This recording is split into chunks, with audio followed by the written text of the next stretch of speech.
Good evening, everyone. Welcome to the first installment of Primary Sources' three-part webinar series, which we're calling Connecting Past and Present in Matters of Voting.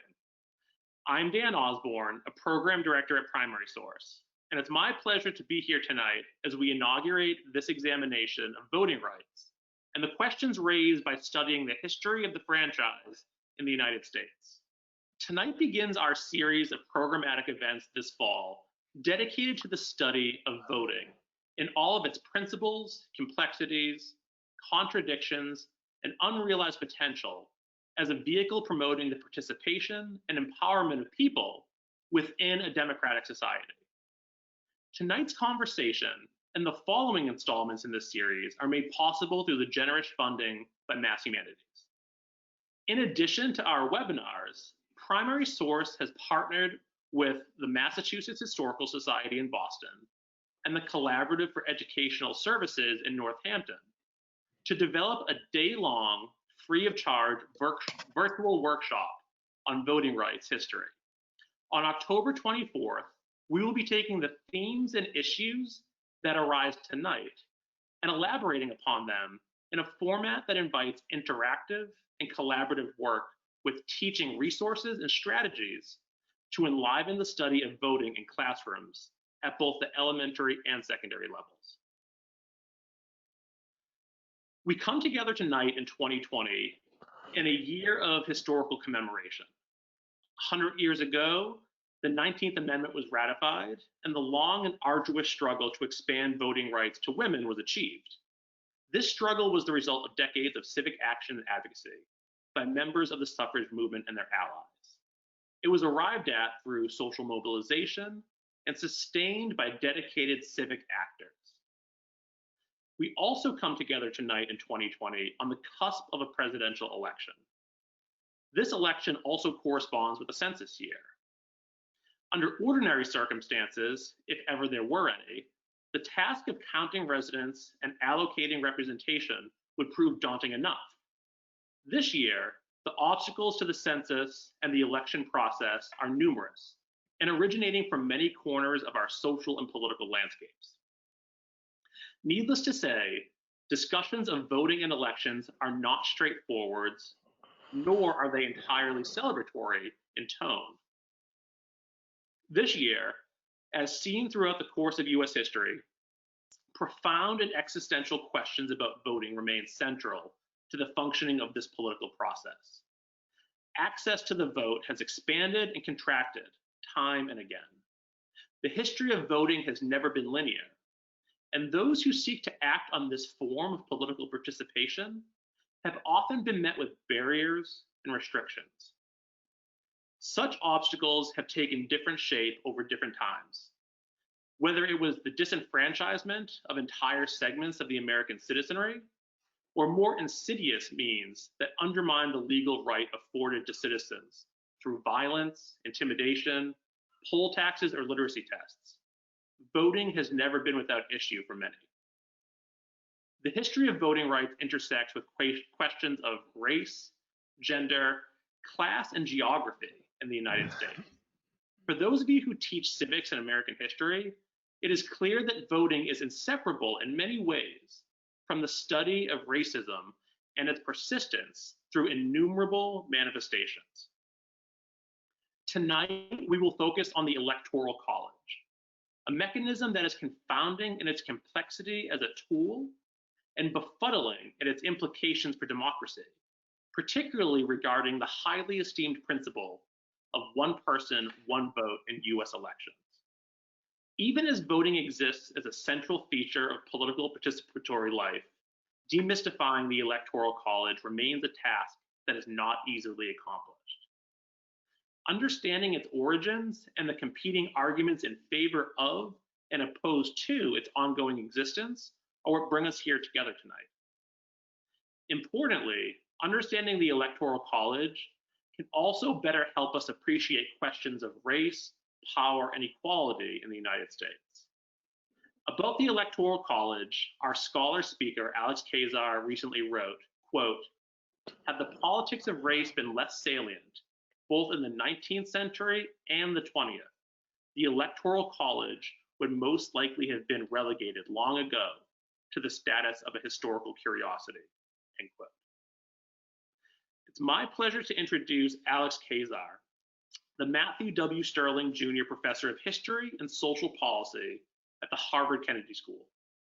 Professor Keyssar is the author of The Right to Vote, The Contested History of Democracy in the United States, and most recently this year, Why Do We Still Have the Electoral College? Tonight, he's posed to answer the question that he presents in the title of his most recent publication. So again, it's my pleasure to be joined tonight by Professor Keyssar. And before I turn it over to him, I just want to make a brief announcement for those of you who are joining us tonight. If you have, during the course of the presentation, any questions that you'd like to pose, please know that you're currently on mute, and you can utilize the chat feature in the GoToWebinar control panel, in which you can type a question or a comment, and that will be the way in which we're able to curate and share those with Alex. So without further ado, Alex Keyssar. Thank you, Dan, and thanks to all of you for, I was going to say for coming out this evening, but everybody is actually just at home. But thank you for turning on your computers in the correct way at this time. And thanks to Primary Source, an institution that I have had worked with occasionally for a number of years, and which I think does very, very valuable work. So thanks for inviting me.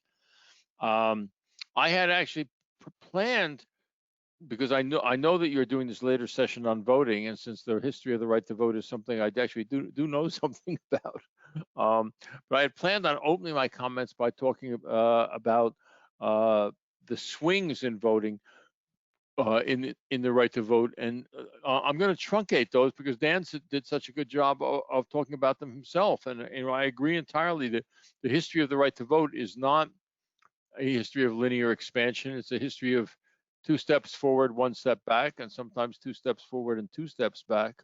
The specific comment I do want to make is that there have been ups and downs and pushback, at all periods of U.S. history. But there have been 2 major periods when this pushback, the contraction, sort of disenfranchisement or voter suppression has been particularly noteworthy. One is the period of the late 19th century and into the early 20th. And the other is the period that we are in now, and it's really the late 20th century into the early 21st. And the comment I want to make about that is that, although I can't prove cause and effect, I find it very striking that these 2 periods have a couple of similar characteristics. One is that these periods follow in the wake of important steps in the empowerment of African Americans.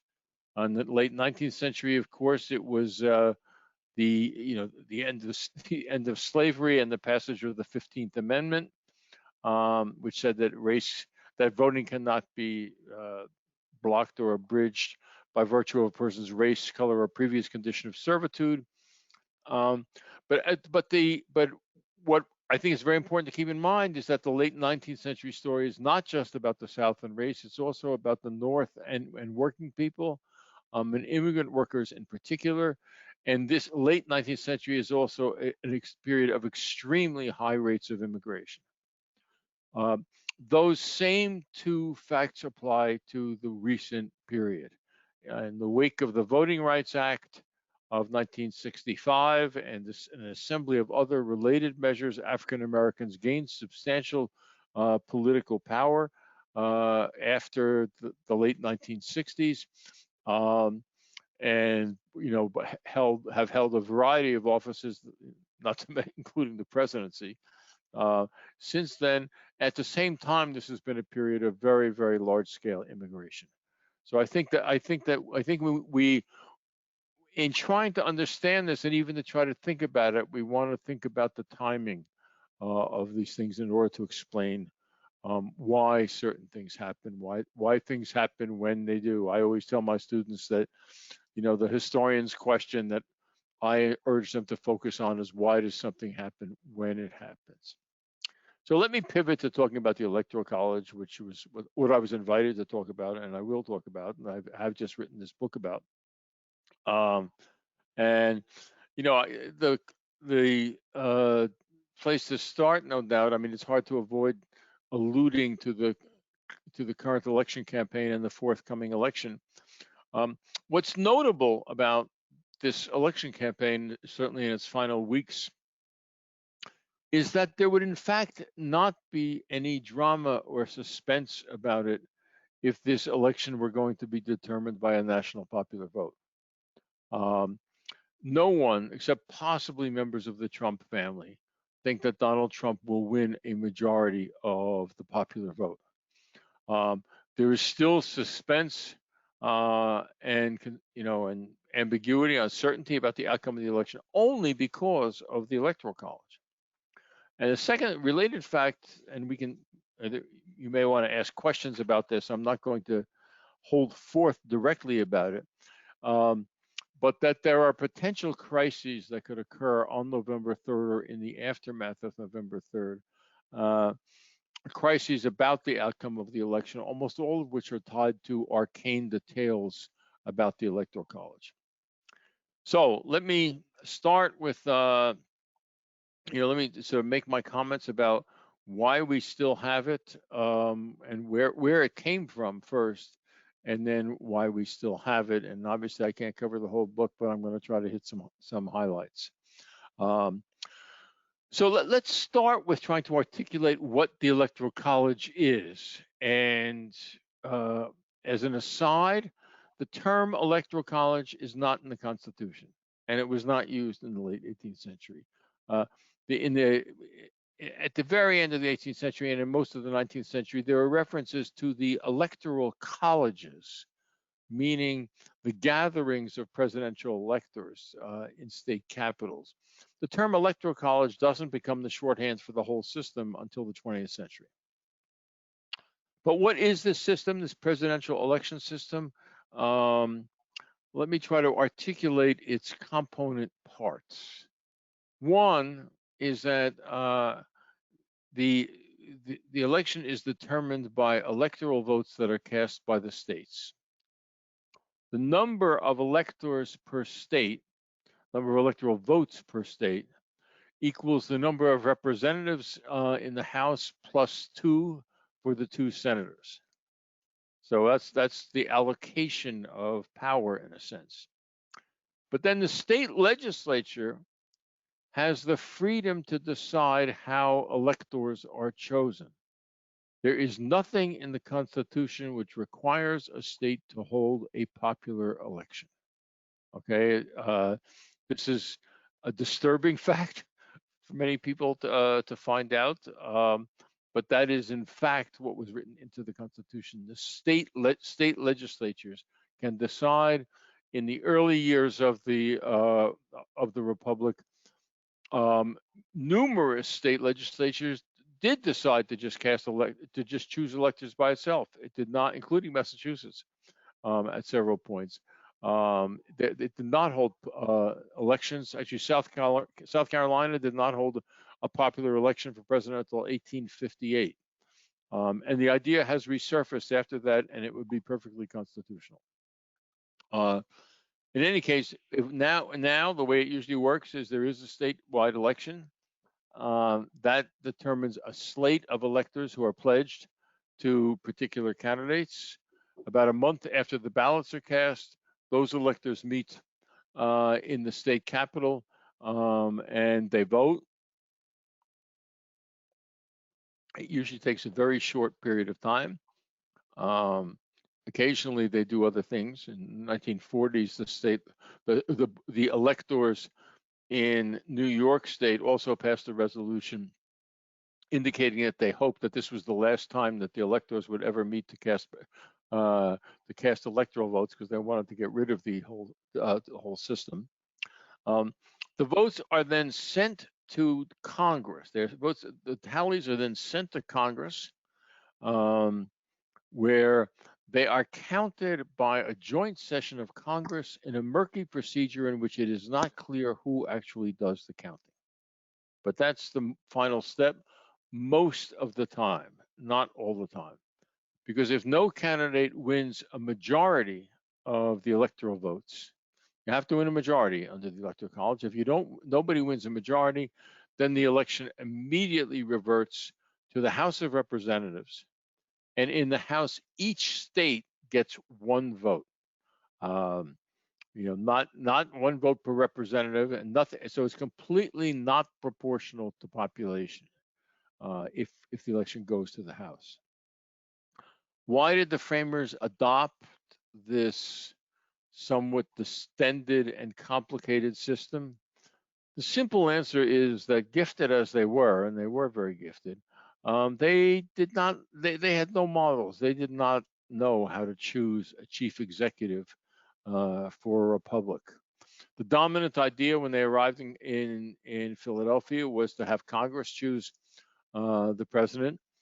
And there was a fair amount of support for that at several points in the course of the summer, but there was also real opposition. People would say, no, that's not a good idea. If Congress chooses the president, there's no separation of powers, and there are tremendous problems with potential corruption. They went around all summer and they couldn't really get it settled. At the end of the summer, it was hot. They'd been in Philadelphia for a long time. They were under some time pressure. They appointed a committee to deal with this and a few other matters. And it was the committee that came up with the Electoral College. I think that would be an interesting teaching question to ask students why they think sort of the founders came up with this particular design. The two answers which come most readily to my mind, or maybe perhaps three, are one is that if you think of the Electoral College, it is in a way, it's a replica of Congress, number of representatives and senators from each state. It's a replica of Congress that never legislates, and thus the problem of separation of powers is avoided. Also, by the particular structure and number of electoral votes that each state gets being based on congressional representation, it doesn't reopen the issue of how much power each state should get. It simply imports the compromises that the framers already made in July of 1787 for congressional representation. Those were the compromises between large states and small states, and free states and slave states. And there are a bunch of other compromises built into it. For example, letting each state choose how it would select electors. Nobody at the convention in Philadelphia knew how it would work. And in fact, there were fairly widespread public disagreements. Many of the framers thought that, in fact, the electoral colleges would serve as a kind of nominating board, and the president would be chosen by the House of Representatives most of the time. As it turned out, that has only happened twice, in 1800 and 1824. Other people thought that the electoral colleges would make the decision more often, but they really didn't know. They had no conception of political parties. They had no conception of how people would compete for the presidency. But what they did know was that George Washington was going to be the first president no matter what they did. And so they were reassured that there wouldn't be a crisis, at least for a while. The Electoral College, I'm using the shorthand now, which we all use, was unpopular and sharply criticized almost from the outset. A friend and colleague of mine has written that it was obsolete by 1800. It produced a crisis in 1800 when two candidates received the same number of electoral votes.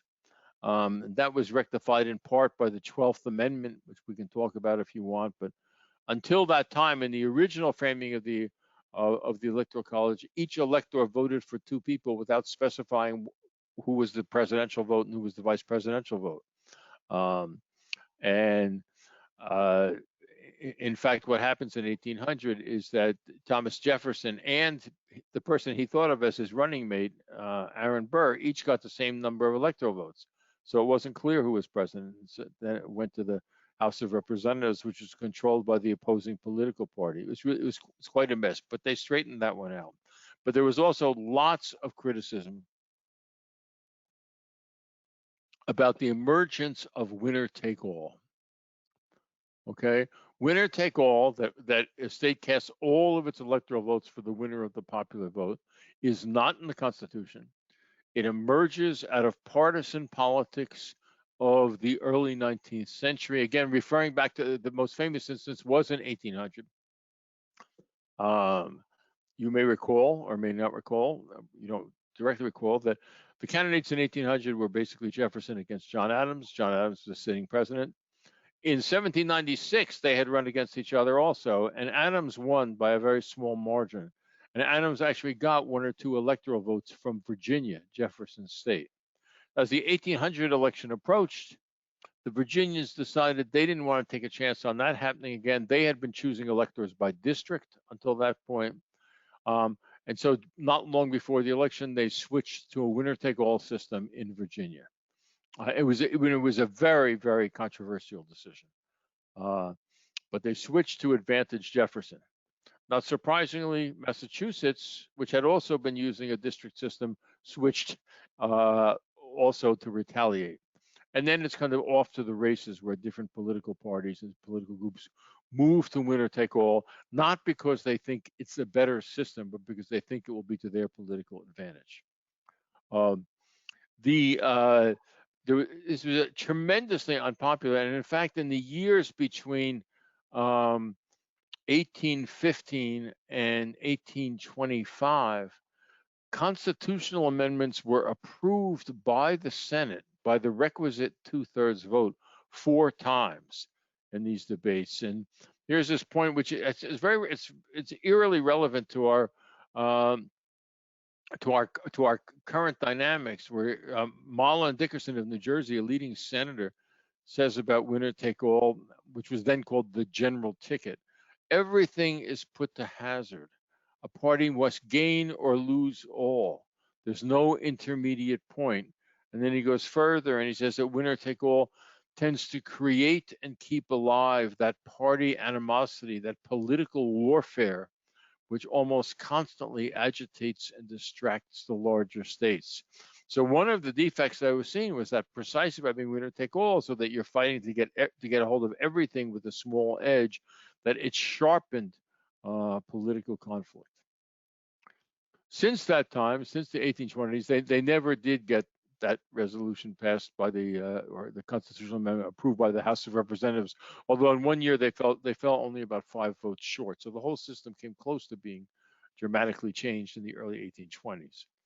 Since that time, there have been an enormous number of attempts to change the system. Between 900 and 1,000 amendments have been proposed in Congress, more than on any other subject. And give you a couple of ideas of public opinion in the late 19th century. I think we have a couple of slides of Oliver Morton and some newspapers from the 1870s. Oliver Morton, the gentleman pictured at the right, was actually one of the most powerful and influential senators of the 1860s and the 1870s until he died prematurely. And he was a Republican senator from Indiana, and his sentiments were strong, but were widely shared. The electoral colleges have turned out to be wholly useless. Or I like the final quote there, which is, experience as well as reason now suggests that the rubbish of the electoral college be swept away entirely. That was after the disputed election of 1876. And in this period, there's a lot of optimism, in fact, that the electoral college might soon be abolished. I think we have some things on that on the next slide. These are newspaper editorials from the 1870s and 1880s, where the New York Times says it's not a partisan question. The Democrats and Republicans may unite in action, and there's all sorts of agreement in diverse places that the system doesn't work. And then there's a lament by the Chicago Daily Tribune in 1885 that about the fact that they have crises, and then everyone is talking about it. But then, and it's been one of the problems. One of the reasons we don't have electoral college reform is that it's not a problem every year. It's only this mechanism is only used every 4 years. So you might have a crisis, but then after a year or two, interest subsides, and then in some years the system works pretty much okay. It doesn't seem problematic. Um, so and that's where you get the thing that that he didn't mend his roof when it was raining because he didn't want to get wet, and then when it wasn't raining, it didn't need mending. Um, so part of the puzzle behind my story, part of the reason I wrote this book, was given the number of attempts to change it, the number of constitutional amendments that were proposed, and what we know about public opinion. We don't have any formal or really reliable sources about public opinion before the 1940s. But what we know is that from the 1940s into the 2000s, a large majority of Americans preferred having a national popular vote to the Electoral College. And that is, in fact, still true, although a partisan schism now exists, a sharp one in views of the Electoral College. So why has it endured, given all that? First, the Constitution is hard to amend. It takes a 2/3 vote and then 3/4 of the states. On a total of 6 occasions, one branch of Congress did reach 2/3. And on 2 occasions, in the early 1820s and in 1970, it came close to getting approval in the other branch. The second reason that it hasn't been changed is that it's in fact so complicated that it's been hard to get agreement on fixing any one part without fixing the other parts. I mean, the most glaring example of this is the contingent election system. Nobody thinks that the contingent election system, which is what happens if nobody gets a majority, is fair or democratic, but it's still in our Constitution.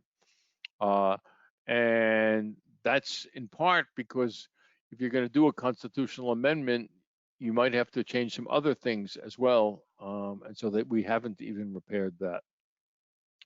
A third kind of factor that has impeded change has to do with party considerations. Not all of the time.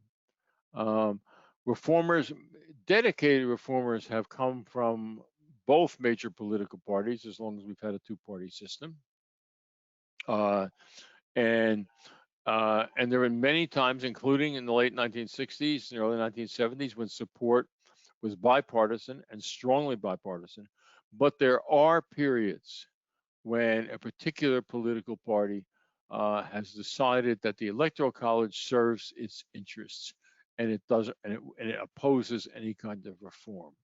We have been living in the longest such period for the last 40 years. Since 1980, in effect, the Republican Party has been strongly opposed to Electoral College reform, and the Republican Party has had enough strength in Congress to block any action and to make any action really futile. In the 1980s, early 1990s, the Republicans thought that the demographic changes favored them because the states that were growing most rapidly were the states that where they tended to do well. Since then, it's become a different kind of argument. But right now, it remains, at least at the present. Again, I'll make some suggestions at the end, but at least at the present, the Republican Party is dug in favor of the Electoral College. Finally, there's another issue that has played an important role in preservation of the Electoral College, and this is really where I want to focus my remarks. It's the least well known, and it's important, which is that the presence of white supremacist regimes in the South, when we had slavery and also since slavery, has created a dramatic impediment to a national popular vote, because the white South has been emphatically against switching to a national popular vote. Let me try to explain this. Under slavery, I mean, I think it's more intuitively obvious to us. Thanks to the 3/5 clause, states got representation in Congress and thus electoral votes for all of its white people and 3/5 of its, quotes, other people, meaning slaves. What that meant was that Southern states got more electoral votes than their white population would have entitled them to, and that each Southern white who was voting basically was given a bonus from the 3/5 clause. I mean, and the bonus was not trivial. In some Southern states, slaves constituted 30, 40, even close to 50% of the population. We can see the one time in 1816, a man named Abner Laycock. Do we have Abner Laycock and then his followers? Here we have Abner Laycock, and I won't read this, but Abner Laycock was a senator from Pennsylvania. And in the midst of all the debates about switching to a district system and getting rid of winner take all, Abner Laycock stood up in the Senate one day. It seems to have been a pretty unrehearsed move. And he said, we're talking about trying to get elections closer to the people, which is why everyone is favoring districts. Many people were favoring districts. Why don't we just let the people vote? Why don't we just have a national popular vote? I mean, that was basically, he just says this on the floor of the Senate. And at first, not too much attention is paid to it. Then he sort of repeats the idea, and then a number of people jump up to say they agree with him, including very prominent members of Congress who had themselves been among the framers in Philadelphia in 1787. And then some objections are raised of various sorts, but there's thought about, well, maybe we should consider this. And then some leading Southerners spoke up. I think that's the next couple of slides. Right. For example, William Wyatt Bibb of Georgia stood up on the floor of the Senate and said, what would be the condition of the slaveholding states? They would lose the privilege the Constitution now allows them of votes upon 3/5 of their population other than freemen. It would be deeply injurious to them, right? This would really hurt the slave states. And the next slide, too. James Barber, a very, very powerful politician from Virginia, which is a very powerful state.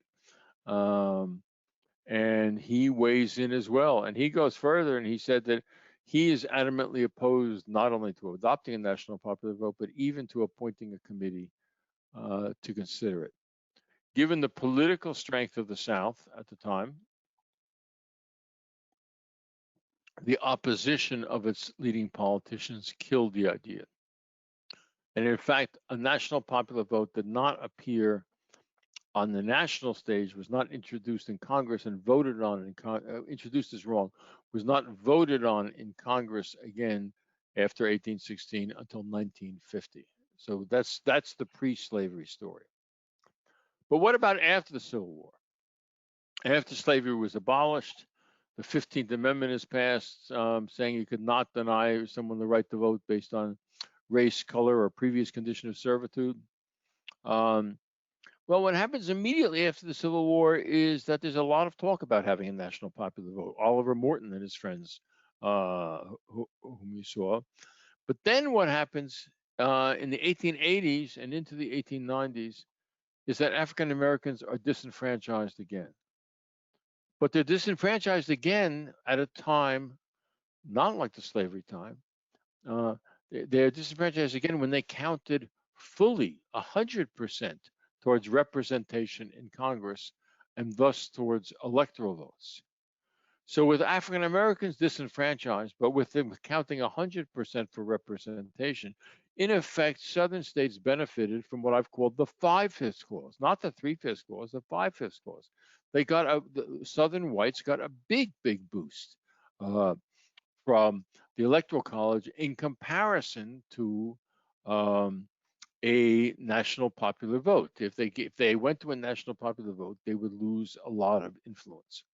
Now, interestingly, um, Southern politicians did not say this on the floor of Congress. They did not write this generally in newspapers. They didn't talk. They instead talked about protecting the small states or federalism or states' rights. But I got a glimpse in my research. I got a glimpse of some of their real reasons, which I had suspected, and which did show up in some other places too. I shouldn't say it's the only place. It was a little episode involving a man named Richmond Hobson. Can we? No. Richmond Hobson, the gallant Richmond Hobson. There's a story. There's a story that we use for teaching. Richmond Hobson was. Actually, stay with the photo for the moment. I know. Actually, I'm sorry. Leave that up. We'll get because it'll give people time to read it. Richmond Hobson was a man from Alabama. He went to the Naval Academy, graduated first in his class, and was a hero in the Spanish-American War. And was really lionized for his heroics. And he was captured actually by the Spanish. He was returned in a prisoner exchange. He then did speaking tours across the country for a while as this celebrated former prisoner hero. And he got into the public habit, I'm not sure, habit, custom of when he would go to speak and get off the trains, etc., he would kiss any woman who came up to him. And he was known as the most kissed man in America. Good distinction, maybe, maybe not. But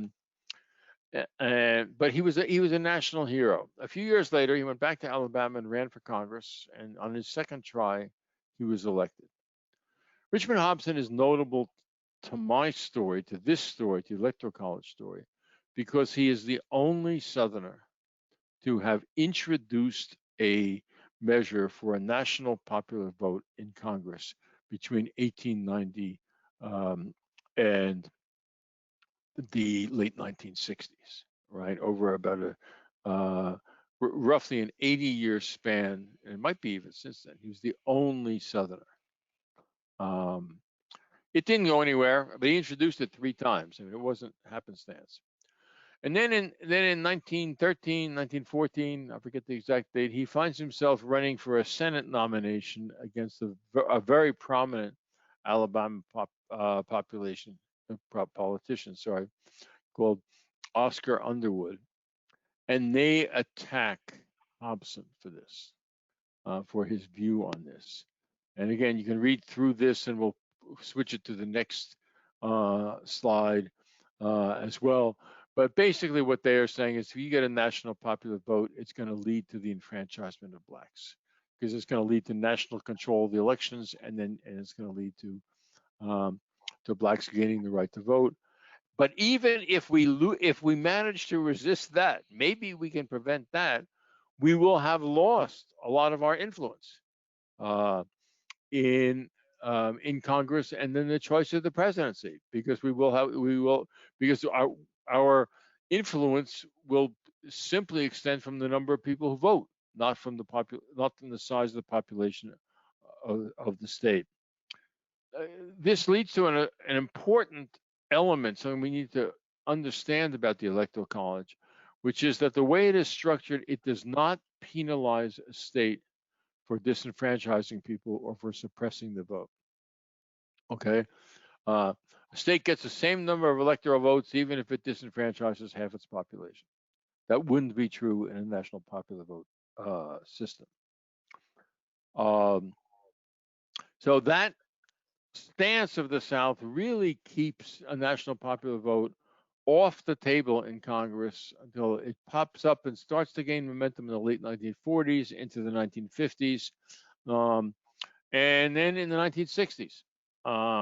In the 1960s is when support for this really, really builds, partly because of greater commitment to democratic ideology, partly because the Supreme Court, in cases that have nothing to do with the Electoral College, it's cases about Congress and state legislatures, issues ringing declarations about the principle of one person, one vote. Until then, that was not the guiding principle for Congress or for state legislatures. And everybody embraced it. But then people turned around and said, well, if it's one person, one vote, what about for president?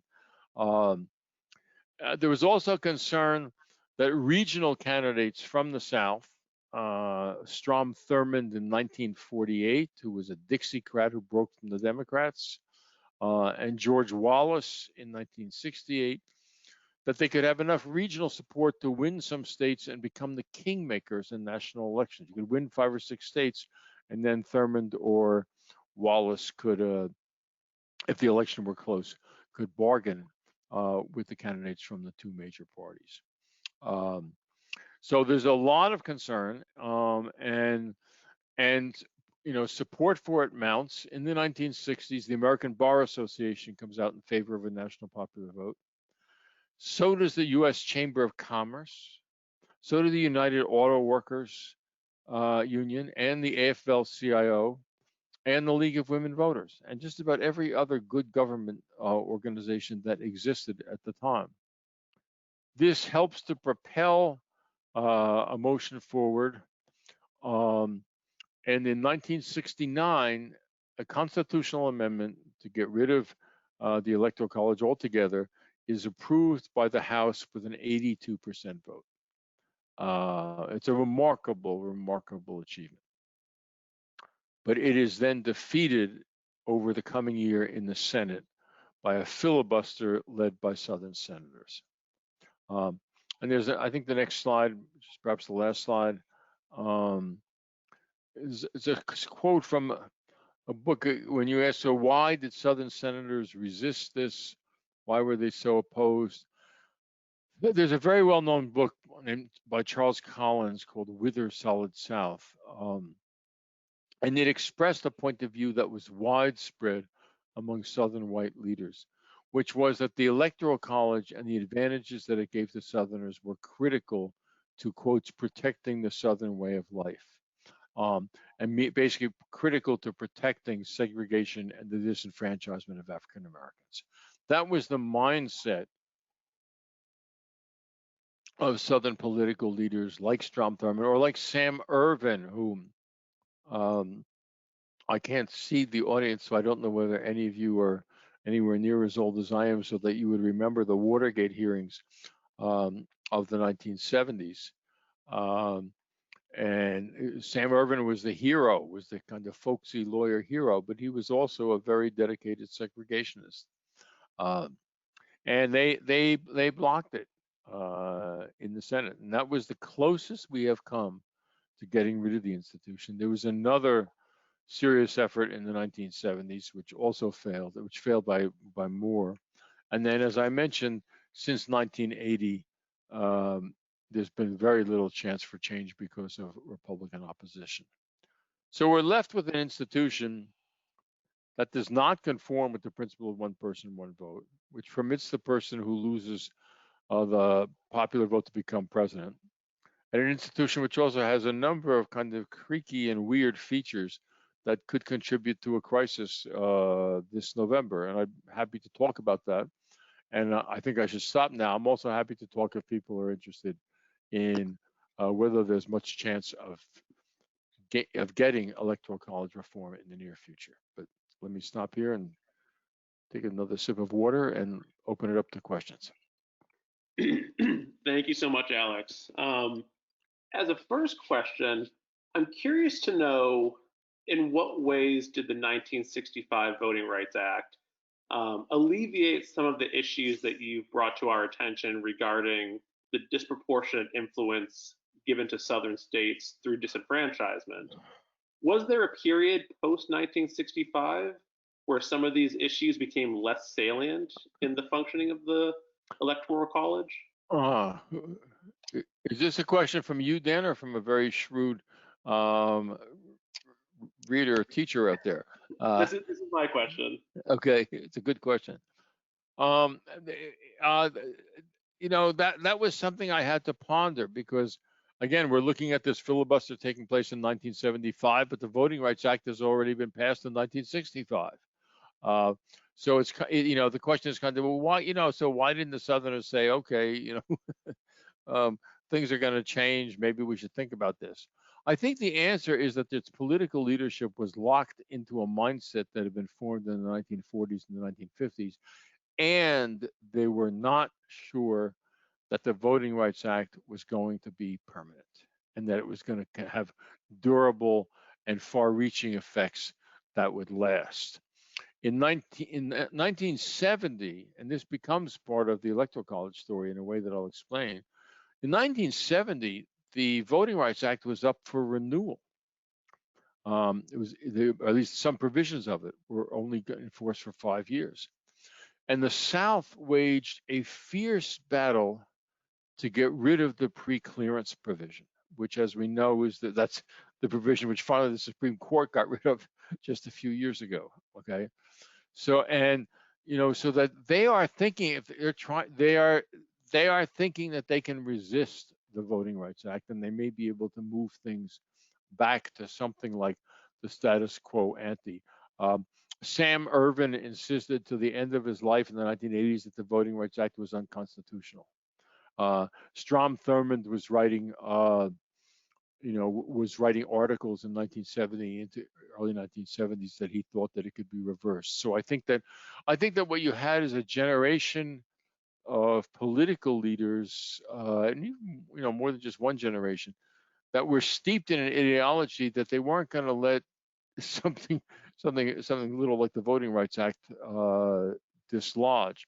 There is a period in the 1970s when some Southern politicians start adopting a different view. And I forget who was his name. It was a Bennett Johnson. I write about it in a chapter of the book. Starts saying, okay, the world has changed. African Americans can vote. The senator was from Louisiana, and he embraced a national popular vote. So you start to get some of those changes. They're visible, but they're not as widespread as one might expect. And then, of course, what happens is that most of these of the segregationist politicians, or in some sense, their ideological offspring, move into the Republican Party and leave the Democratic Party, and that changes things yet again. So I had mentioned in my opening remarks that this year also happens to be a census year. Um, can you explain the way in which the census actually factors into this conversation, and why questions about the accuracy of counting people in the United States is to be understood in conjunction with these questions about voting and Sure. presidential outcomes? Right. Well, absolutely. I mean, in the most elementary way, the results of the census determine the allocation of seats in the House of Representatives, and thus determine the allocation of electoral votes.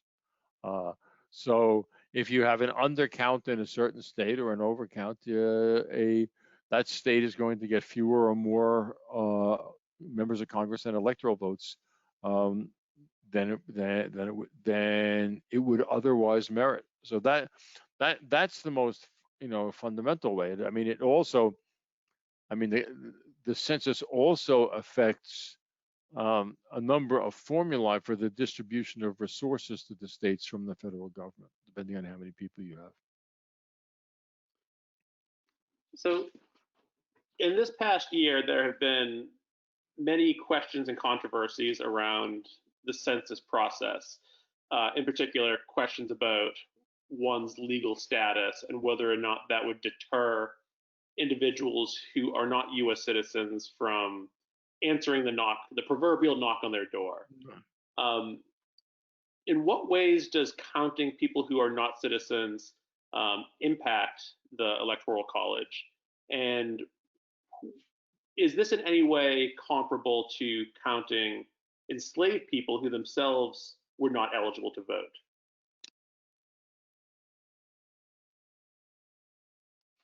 It's funny, I hadn't thought about the analogy to to slavery. Let me ponder that one a little bit. I mean, the dynamic about the census and undocumented um, residents, is real. I mean, I think people are very concerned that they don't want to answer the census, and they certainly don't want to tell the census taker that they're not citizens because they're afraid. But again, it's the number of residents that that determines representation in Congress. And also within states. I mean, it's not just a national story. Within states, the number of residents in a county or in an area will determine uh, how many seats in the state legislature go to a particular area. So it's very influential. Um, there is a position that says that um, that representation should be based only on citizens. And I think you can make a coherent case for that. But if our laws are working right, and they're not always, and our processes are working right, there are going to be a lot of people who are not citizens in 2021 who are going to be citizens in 2025. So the question is, not to mention that people who are not citizens have needs too. Uh, their kids need schooling. Thinking about our teachers who are trying to make the Electoral College intelligible to the minds of 12, 15, 17-year-old students, how do you go about introducing this to your students? I know that you work with university students, undergrad and graduate students. Do you have any suggestions on how to help communicate the fundamentals of the Electoral College in a way that can be provocative, stimulating, and not necessarily the most technical and wonky of topics? I was thinking about this yesterday as I was thinking about this talk tonight, and I was wondering whether you could build analogies comparing the Electoral College to student council elections. At least in the old days when I was in what was then called junior high school, middle school, early high school. You had elections for the class president, you had elections for the student council president, and the surprising system that we used was you had election and whoever won the most votes became the student council president. But imagine if you changed the system, or you tried a different system and said whoever won the most homerooms, became the student council president. No matter whether they had won the homeroom by 2 votes or by 40, would students think that was fair? One could extend the analogies and play with it in various ways that I imagine teachers would be much better at than I am. But that was a kind of way of thinking about it and imagining it that did occur to me. So, for teachers who are trying to help their students understand where the Electoral College is situated in a range of issues that impact voting, how could you help us understand how this works in conjunction with issues such as gerrymandering, for example? Well, it's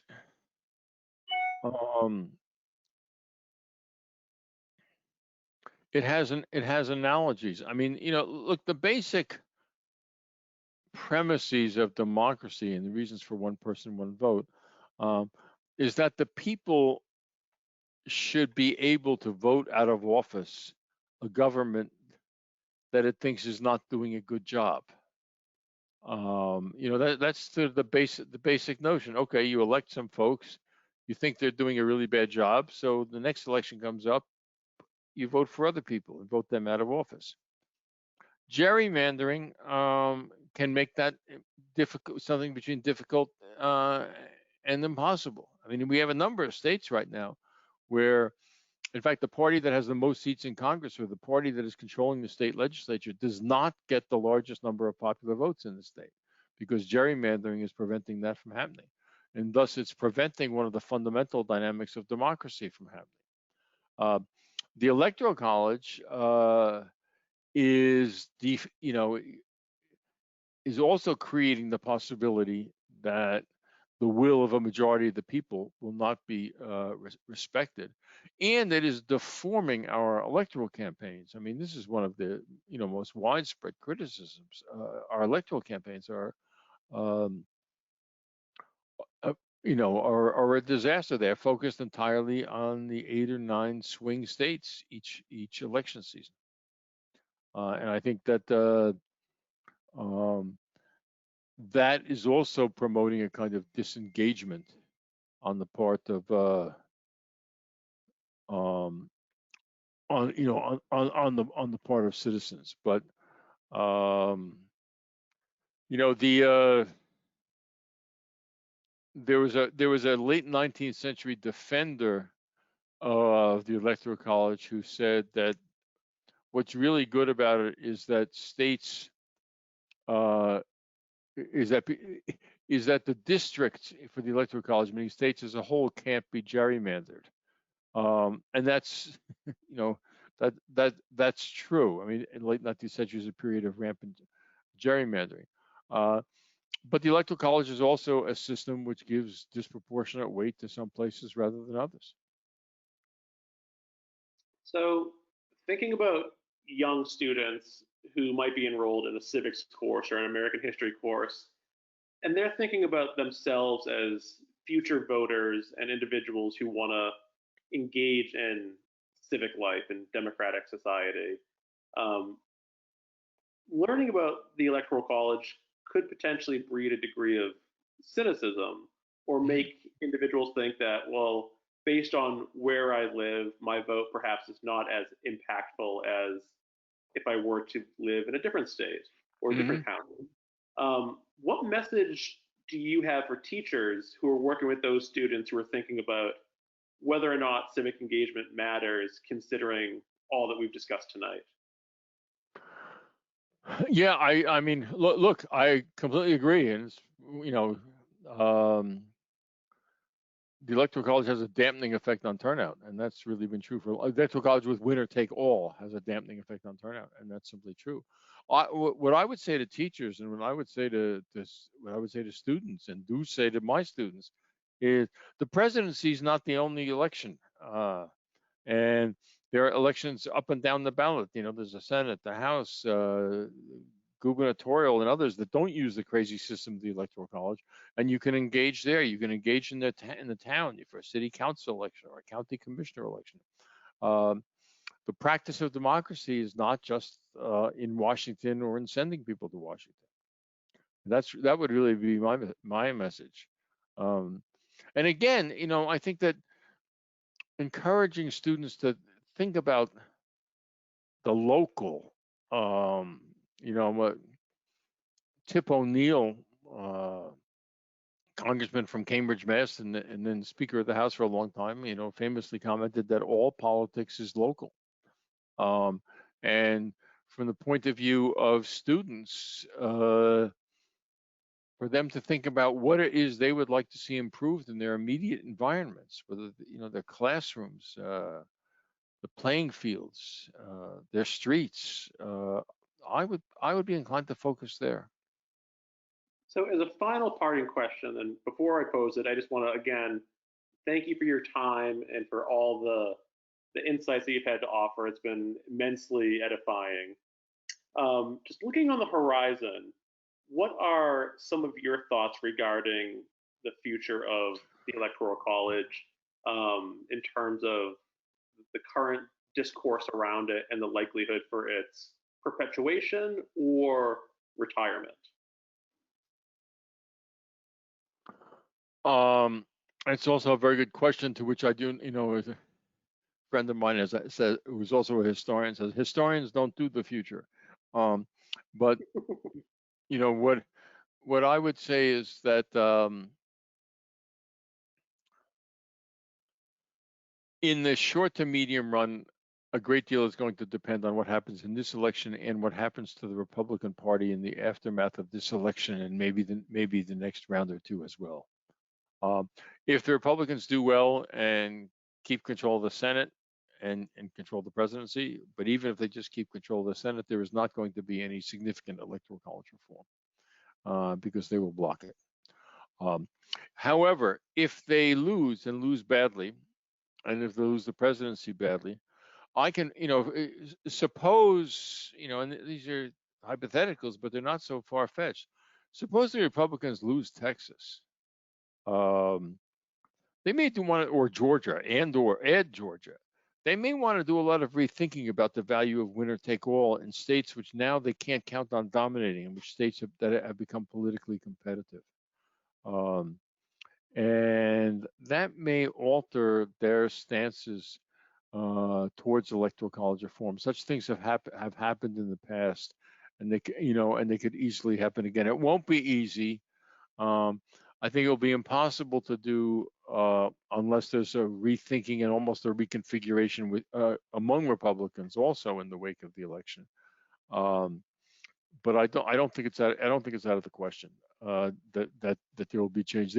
There is the strongest, I think, grassroots and widely supported mass support for electoral college reform right now in the United States than certainly any time that has been true since the 1960s, and maybe even then. I mean, there are just an awful lot of young people out there who just don't get it and want to get rid of it. And for a lot of people, it's some people may.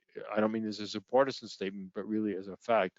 For an awful lot of people, what goes on in their heads most fundamentally is the Electoral College brought us Donald Trump, and we don't ever want that to happen again. Well, on that note, partisan or not, I'd like to once more thank you on behalf of Primary Source and all the teachers who joined us tonight and will benefit from hearing this recording in the future. Thank you so much, and best of luck with the semester, with the book, and with your ongoing research. Thank you very much, and best of luck to all of us with the election. Again, thank you for inviting me, and good luck to all the teachers trying to teach these important materials to students, to young students. All right, it's our pleasure. Thank you. All right, bye-bye.